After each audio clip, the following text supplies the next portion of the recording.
Assalamualaikum warahmatullahi wabarakatuh. Hai, perkenalkan, nama saya Rahma Ayuningrum dengan NIM 2311126 dari kelas PAI 4D. Baik, berkenaan dengan adanya video ini saya buat untuk pemenuhan tugas UAS mata kuliah penelitian tindakan kelas yang diampu oleh dosen Ibu Atik Rahmaniar, MPD. Oke, langsung saja kita ke videonya. Enjoy for watching! Di sini kita akan membahas tentang penerapan model PTK Stephen Kemis pada isu studi kasus. Di sini, isu studi kasus yang saya angkat yaitu adalah tentang kesulitan siswa mempraktikkan tata cara bertayamum dengan benar dalam mata pelajaran fikih. Adapun pengaitan kasus kesulitan siswa dalam mempraktikkan tata cara bertayamum secara benar dengan solusi penerapan strategi pembelajaran berbasis metode demonstrasi ini, jadi metode demonstrasi itu adalah suatu cara atau teknik dalam proses pembelajaran yang digunakan untuk menunjukkan secara langsung suatu proses, langkah, atau cara kerja suatu objek, alat, atau konsep tertentu di depan peserta didik. Nah, dengan tujuannya yaitu adalah agar siswa itu dapat melihat, mengamati, dan juga memahami secara konkret bagaimana sesuatu itu dilakukan, bagaimana sesuatu itu bekerja. Nah, pada isu studi kasus kali ini akan menggabungkan metode demonstrasi dengan model penelitian tindakan kelas PTK Stephen Kemis. Jadi, perlu kita ketahui bahwa model PTK Stephen Kemis ini ialah model PTK yang dikembangkan oleh Stephen Kemis yang merupakan salah satu model yang paling populer dalam dunia pendidikan. Mengapa? Karena sifatnya yang praktis dan juga reflektif. Nah, model ini memungkinkan guru itu untuk terlibat langsung dalam proses pelaksanaan tindakan, pengamatan, dan juga evaluasi hasil untuk melakukan perbaikan berkelanjutan dalam pembelajaran di kelas. Nah, model ini terdiri dari 4 tahapan spiral yang berulang, yaitu yang pertama ada perencanaan, yang kedua tindakan dan juga observasi atau acting dan juga observing, dan yang ketiga yaitu serta refleksi atau reflecting. Kita lanjut ke slide yang kedua.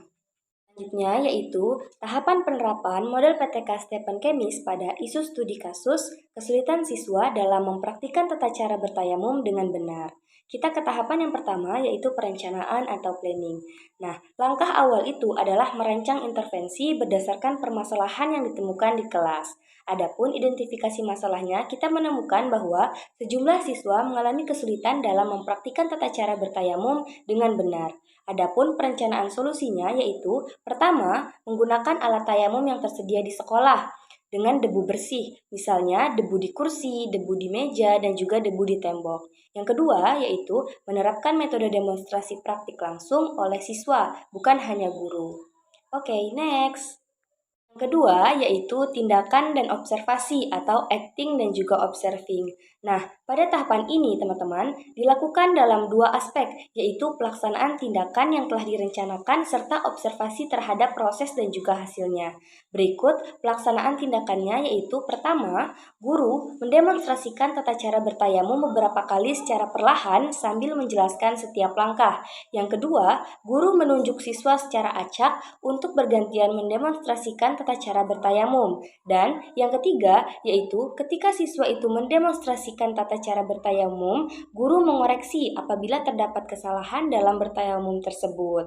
Nah, di sini ada pun observasinya yaitu pertama, guru mencatat bagaimana kemampuan siswa dalam mendemonstrasikan tata cara bertayamum. Yang kedua, adapun lembar observasi itu mencakup aspek kesesuaian gerakan, pemahaman makna gerakan, dan juga ketepatan pelafalan niat. Dan yang ketiga atau yang terakhir yaitu dicatat pula bagaimana sih respon siswa ini terhadap metode demonstrasi ini. Next, kita lanjut ke slide selanjutnya. Yang ketiga yaitu refleksi atau reflecting.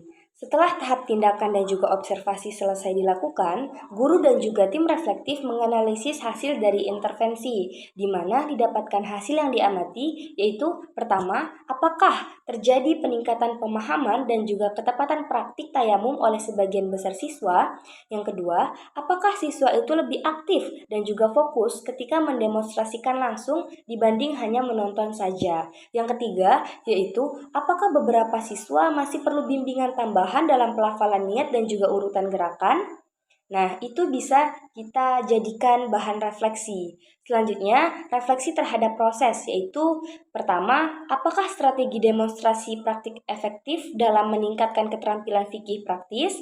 Yang kedua, yaitu apakah diperlukan variasi media seperti video slow motion atau gambar langkah-langkah tayamum untuk memperkuat daya ingat visual siswa.